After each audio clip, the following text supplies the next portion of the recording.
رشتوں کو نبھاتے نبھاتے تھکاوٹ سی ہونے لگی ہے۔ روز ہی کوئی نہ کوئی ناراض ہو جاتا ہے۔ ہمیں ایک لمبے عرصے تک کتابیں پڑھائی اور رٹائی جاتی ہیں، لیکن حقیقی زندگی کا ایک ورق بھی ان کتابوں میں درج نہیں۔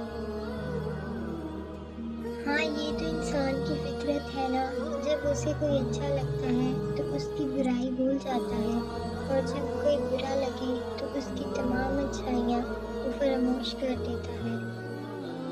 وہ دعائیں رد نہیں کرتا، بس بہترین وقتوں کو قبول کرتا ہے۔ یہ تلخ حقیقت ہے کہ آپ کی بات کو توجہ آپ کی حیثیت دیکھ کے ملتی ہے۔ اللہ تمہاری دعاؤں کو نصیب سے ہارنے نہیں دے گا، اور یقین رکھو معجزے صبر کرنے والوں کے لیے ہے۔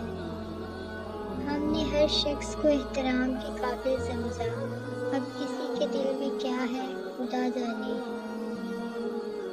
لفظوں کا استعمال حفاظت سے کرنا چاہیے، یہ ہماری پرورش کا بہترین ثبوت ہوتے ہیں۔ ضروری تو نہیں کہ آپ ان لوگوں کے لیے اداس رہیں جنہیں آپ کی پرواہ نہیں، آپ ان لوگوں کے لیے خوش بھی تو رہ سکتے ہیں جو آپ کی فکر کرتے ہیں۔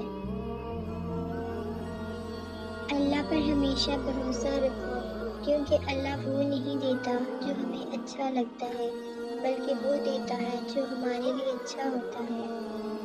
گنہگار تو شاید مانگ لے معافی، حساب پارساؤں کو مشکل ہوگا۔ سب سے ذلت امیز بھیک مانگی ہوئی محبت ہے۔ خوشی دینا سیکھیں، غم تو رشتہ دار بھی دیتے ہیں۔ ملتا تو بہت کچھ ہے زندگی میں، مگر ہم گنتی اسی کی کرتے ہیں جو نہیں ملا ہوتا۔ ہمیں ایسا کیوں لگتا ہے ہم کسی انسان کو چھوڑ جائیں گے تو وہ نہیں رہ پائے گا؟ ایسا نہیں ہے، ہم اپنے ساتھ اس انسان کا خلوص، محبت، مان، اعتبار سب ساتھ سمیٹ لاتے ہیں۔ وہ انسان وقتی تکلیف میں مبتلا ضرور رہتا ہے، پر پہلے جیسا نہیں رہتا۔ ہمارے لوٹ آنے کی صورت میں بھی ہمیں معافی تو مل سکتی ہے، لیکن دوبارہ اس انسان تک رسائی نہیں۔ دنیا کا سب سے اچھا تحفہ وقت ہے، کیونکہ اگر آپ کسی کو وقت دیتے ہو تو آپ اسے اپنی زندگی کا وہ پل دیتے ہو جو لوٹ کر نہیں آتا۔ نہ ثبوت ہے نہ دلیل ہے، میرے ساتھ رب جلیل ہے، تیرا نام کتنا مختصر، تیرا ذکر کتنا طویل ہے۔ ایسا طالب علم جو سوال پوچھتا ہے وہ 5 منٹ کے لیے بے وقوف رہتا ہے، لیکن جو نہیں پوچھتا وہ زندگی بھر بے وقوف رہتا ہے۔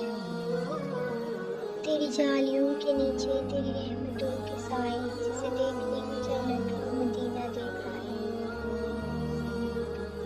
یقین کرو صرف اسی ہی کی ذات پر تم، وہ تو تمہارے بکھرے وجود کو پل میں سمیٹ بھی لیتا ہے۔